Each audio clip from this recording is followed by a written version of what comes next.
Thank you very much, Chairman, ladies and gentlemen. As the Chairman said, I do come from further afield.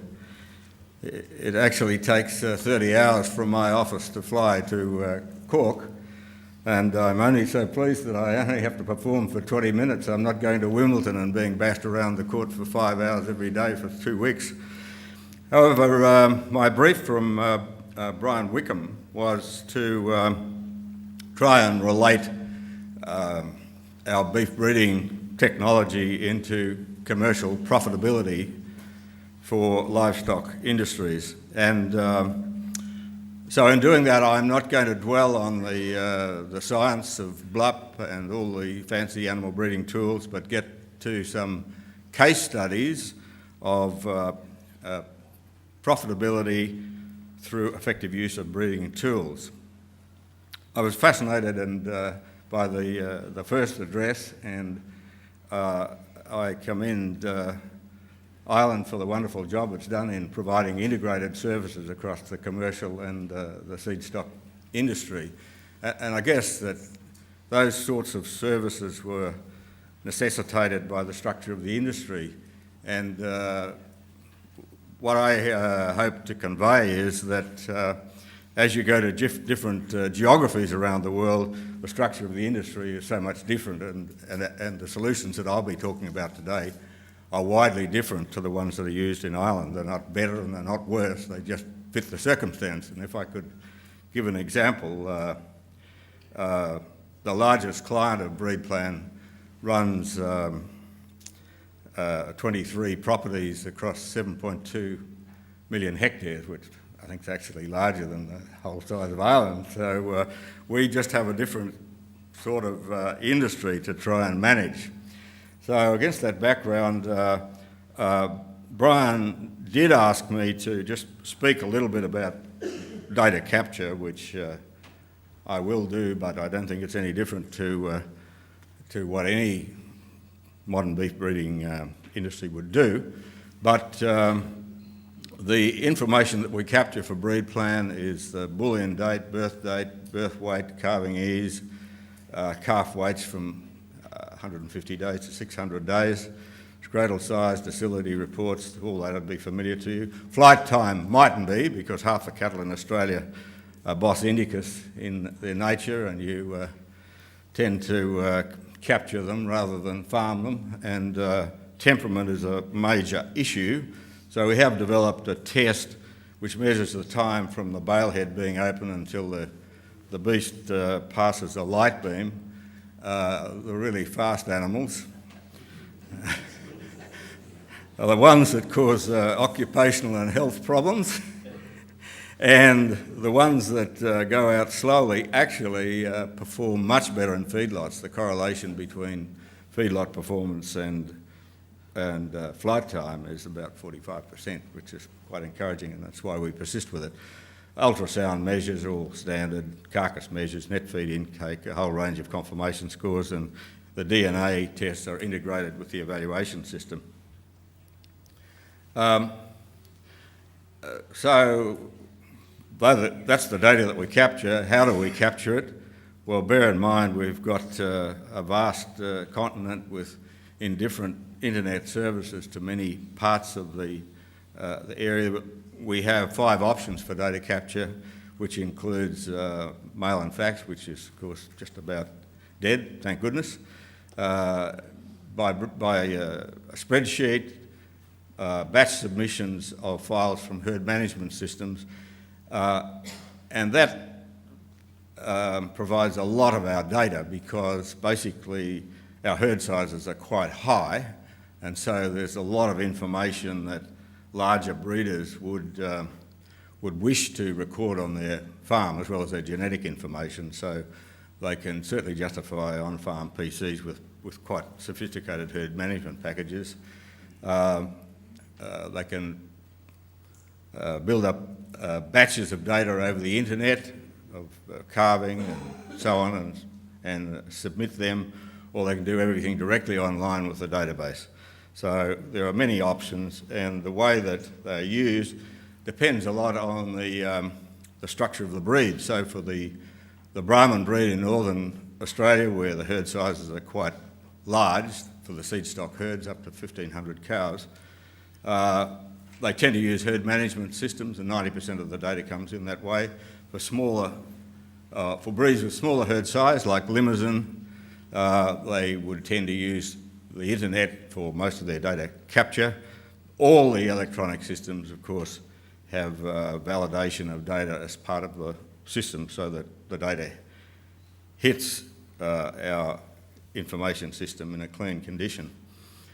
We also encourage high quality data in order to provide breeding values that have some credibility, and so we've quite recently, at the request of the leading breeders in the industry who felt that some of their colleagues were getting a bit of a free ride, because in a modern genetic evaluation system there are quite good correlations between the traits. So a breeder can, in our system that produces 22 EVVs, doesn't have to record all the information for 22 traits, but they will get breeding values for 22 traits. So we have a completeness of recording report which identifies for the breeder something that he's able to work out for himself or discuss with his consultant, where he's deficient in his recording. And then we've just introduced a star ranking system from 1 star to 5 stars, which is the completeness of the data. So if you're a bull buyer, then obviously you would be attracted to those herds that have a 5-star rating, because you know that there's a high quality of data captured over a 5-year period prior to the bull being offered for sale. In the trays that are output, we have a balance of growth, fertility, carcass, and a range of other trays, including net feed intake, docility, flight time, shear force, and conformation. Importantly, the growth, fertility, and carcass trays are analysed simultaneously in a multi-tray model. DNA tests are used routinely, not for all breeds, but in the case of Angus, and my colleague Peter Parnell will talk about that in his presentation, there's a monthly genetic evaluation of Angus, which includes genomic enhanced breeding values that are identified in the printout. The breed plan software, which is the engine, is developed by a group called the Animal Genetics and Breeding Unit, which has quite a substantial worldwide reputation. I discussed this in some detail yesterday, but for this audience, just to repeat that our philosophy is to allow the research groups to manage their research, because we think researchers are good at research and not very good at commercialisation, and then their product is licensed exclusively to ABRI, and the ABRI is a company of commercially oriented people which then put the technology onto the market. There are 45 breeds across 15 countries that are using the technology, and multi-breed or multi-country or cross-country genetic evaluations have been in routine production now for 22 years. So that's just by way of background to the product. I now get to what I'm meant to be talking about, and that is how we can measure the profit that breed plan contributes to commercial beef production. And in David's talk, he used benchmarking examples quite a lot, and we actually use genetic benchmarking. I think it's an eminently sensible approach to telling a producer where they are on the scale of things and what they have to do to improve their profitability. So the tool that we use to measure the profitability of any genetic package is a tool called Breed Object. It's a selection index tool within the breed plan system. And I'm just going to demonstrate how it works and and what it has actually contributed to the profitability of one of the main breeds that uses it. There's nothing unique about selection index technology. Everybody uses it, but let me just go through the example of what it's contributed to our industry. It puts a weighting on the contribution of individual traits to the production and marketing endpoints for a breed. And in our situation, because we're a bit like Ireland, we've got a substantial export market and we export to 90 countries. Some of those major markets have quite different market requirements for beef than other countries and than our domestic market. So it's not unusual for a breed to actually sit down and define 4 to 5 selection indexes, and breeders will use the particular index that suits their production system. The index measures the rate of genetic progress in dollar terms. It's used for benchmarking, as I said, and it forms the platform for a mate selection tool called MateCell. So it's simple technology, but it's fundamental to the decision-making technology that's used by the commercial industry to increase their profitability. So the first case study I'll give you is for Australian Angus for the lot feed CAAB index, and CAAB stands for Commercial Australian Angus Beef. And so this is for a heavily marbled product for the restaurant trade and for export. It assumes that cattle will be fed on for up to 270 days after their pasture rearing, slaughtered at 740 kilograms or thereabout, and producing highly marbled beef with 25 millimetres of P8 fat depth. So the producers of this product, in liaison with the technical Angus Australia support people, have input the objectives into a bit of software that actually models the whole farm system and the export market and comes up with a weighting on the profit drivers for that particular index. So as you can see, sale weight is 17% of the profit driver. Marbling score, because it's a high quality market in which you're looking for premiums, is 24%. Cow weight is negative because they're looking for curve bender animals that will produce a lot of weight but not be producing dinosaurs as breeding females, and calving ease, of course, is very important. So those profit drivers are then converted by the breed object software into the weighting of the individual EBV. So as you can see, the calving EBV that comes out of breed plan is given a plus 14% rating. The 600-day weight, which is about the slaughter time, is given a 26% rating, so that's the key thing. And intramuscular fat is 19%. And there's a sort of negative, a strong negative weighting on cow weight.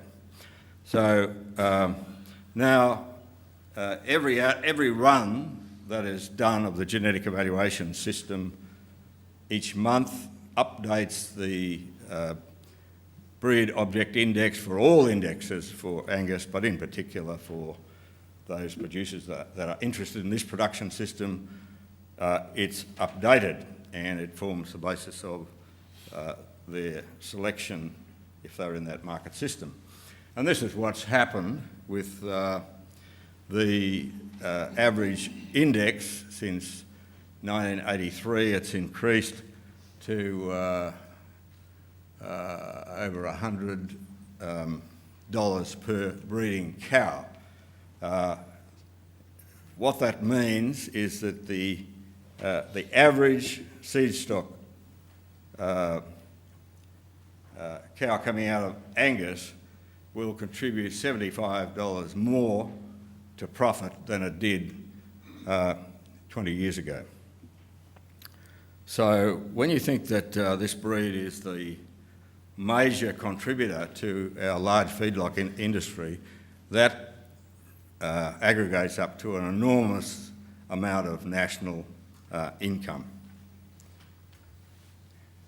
Now, in the UK, there are breed object indices that have been specifically calculated for the market endpoints of the UK for Angus, British Blue, Charolais, Hereford, Shorthorn, Simmental and South Devon. And in the main, there's a terminal index and a self-replacing index, with a few variations depending on the particular breed. So, important to note that while breed plan is used in 15 countries, the breed object indices, which are the foundation of all the decision making, are custom built for each country and for each production system. If we didn't do that, it would be complete nonsense. Then we use, apart from the selection decisions that are made from the breed object index, and apart from the decisions that the commercial buyers of bulls make when they look up the website for the index that fits their production system, we use the breed object indices as the basic benchmark for looking at herd progress in the seed stock industry. And so we have a tool which is called Take Stock, which benchmarks the herd against the breed and identifies key performance indicators that explain significant differences in the rate of genetic progress between the herds. So rather than give you some sort of theoretical explanation of why this is a good thing, I'm actually going to use the benchmarking report for a particular herd who has kindly given me permission to use his data at this forum. The fact that he's got some semen from his bull on the market here, you know, might have been an encouraging factor for him, but nevertheless, the Waroona Pole Hereford herd, we've talked about the Angus story, and I'm now picking Hereford because Angus and Hereford are the two leading breeds in our seed stock industry. Has been performance recording since 1960, and on his on-farm PC database he now has 9,000 animals recorded on breed plan. He is interested in producing animals for the supermarket, so he's got a completely different index altogether. It's based on steers just being finished on high quality grass or a grain ration, but only for 50 or 70 days, slaughtering at 450 kilograms rather than 720 kilograms, only having 12 millimetres of fat, half the fat, and the daughters retrained for breeding and going into the domestic supermarket trade. So here is the numeric part of the printout, and as you can see, we chopped the trends of the herd into two periods of 4 years, the last 4 years and then the 4 years before that. And we examine how the particular herd rates against the breed and what the genetic progress is between the individual herd and the breed, and between period 1 and period 2.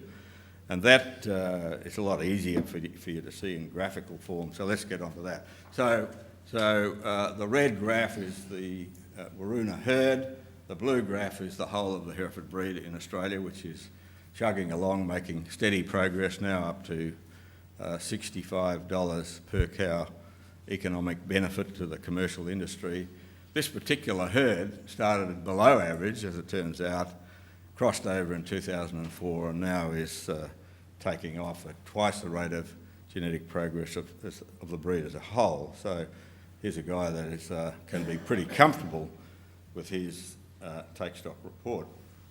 And if you look at some of the key parts of his performance, you'll note that in the first year, or the first period, his rate of gain was 3.68 per year per cow against the bred average of 1.91, and then he's taken off to 5.44 against 2.17. So there are a whole series of other KPIs that he can use to fine-tune his operation. So what does this breeder do for the Australian beef industry? Well, he produces 150 bulls a year, and if we assume that they used for 4 years with 30 progeny, then 120 progeny, 18,000 calves a year would be coming out of Waroona sires in the commercial industry, and then there's another 420 calves that are bred from Waroona semen. So there's one part of the calculation that I have to make an estimate about, and that's what's the average index value of the commercial Hereford herd, and I'm saying, well, it's around $30. So his contribution is the 18,000 calves by the improvement that his genetics makes over the baseline female population, which is 88 minus 30 and then divided by 2 because it's only putting half the genetics in. So that's a bit over $500,000 a year. This particular stud is contributing to our national industry. So he's really doing something that's very valuable to the commercial industry.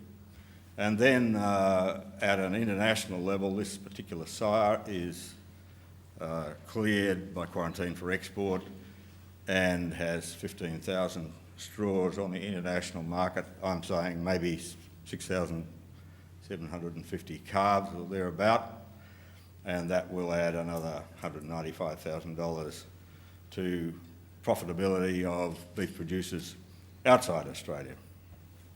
So if we recently have changed our whole approach to extension of our beef breeding technology to focus on the trailblazers in the industry, the large herds, the herds that are innovative, are using all the best technology because we think that's going to give us the biggest bang for our buck in terms of genetic improvement.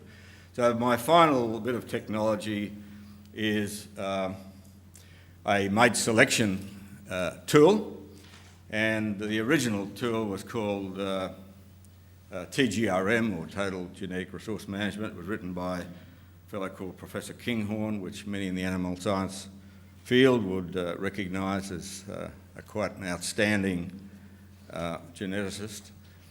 The TGRM product has been used very widely in dairy cattle, in beef, in pigs in particular, with a lot of clientele in the US. I'm a bit worried that he uses all this technology to help the pig industry, but nevertheless, we have now persuaded him to write a new version, which he calls MateCell. And basically this slide shows the complexity of the decisions that all of you cattle breeders in the room have to face on a day-by-day basis. So firstly, you've got to set your selection criteria, which are relating to the market that you are trying to service optimally. Then you make your selection decisions for the animals that you have just bred, and then you want to make the mate allocation decisions for the next generation, and that can involve a whole series of with-herd information and outside genetics, which may be in the form of embryos or cows or bulls or junior sires or semen or proven sires and so on. So it is a complex area.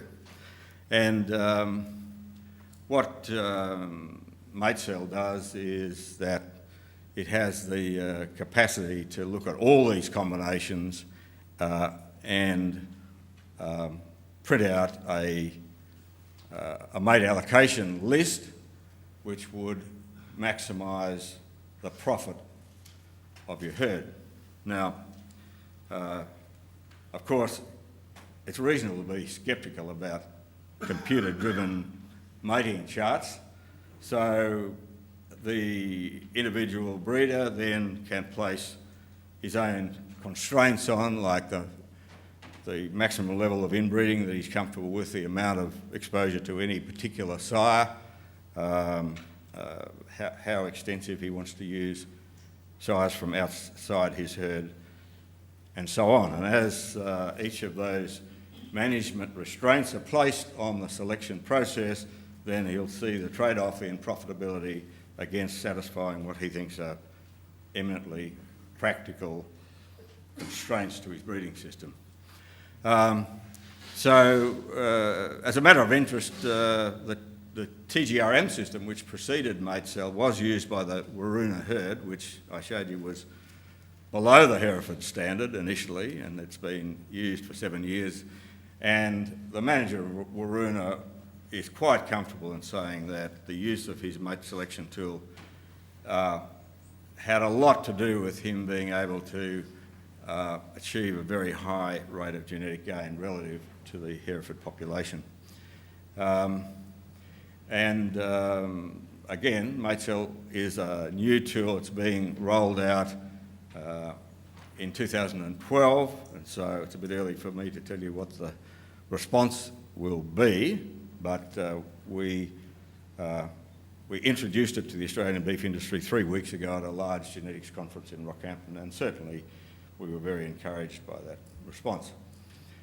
There's a web version which people with individual breeders can use, and a consultant version in which a consultant sits down with a breeder and is able to particularly operate with the constraints that the breeder and the consultant thinks are reasonable, and to see what impact that will make on the profitability until a final decision's made. So, in summary, the selection index technology, which of course is used in most modern beef industries, allows seed stock breeders to focus on breeding to maximise the profits of their commercial clients. That's their responsibility. That's what they're there for. Not to win ribbons in the show, let me say, from my perspective. They're there to maximise the profits of their clients. And I repeat the importance of having multiple indices if there are multiple marketplaces that need to be serviced. The Angus breed in Australia, which is the leading seed stock breed in our country, has improved the commercial value of its genetics by $75 a cow over 20 years, which is making a huge impact on our commercial industry. The case study herd that I gave you can be demonstrated to contribute over $500,000 to the commercial industry through improved sires and semen.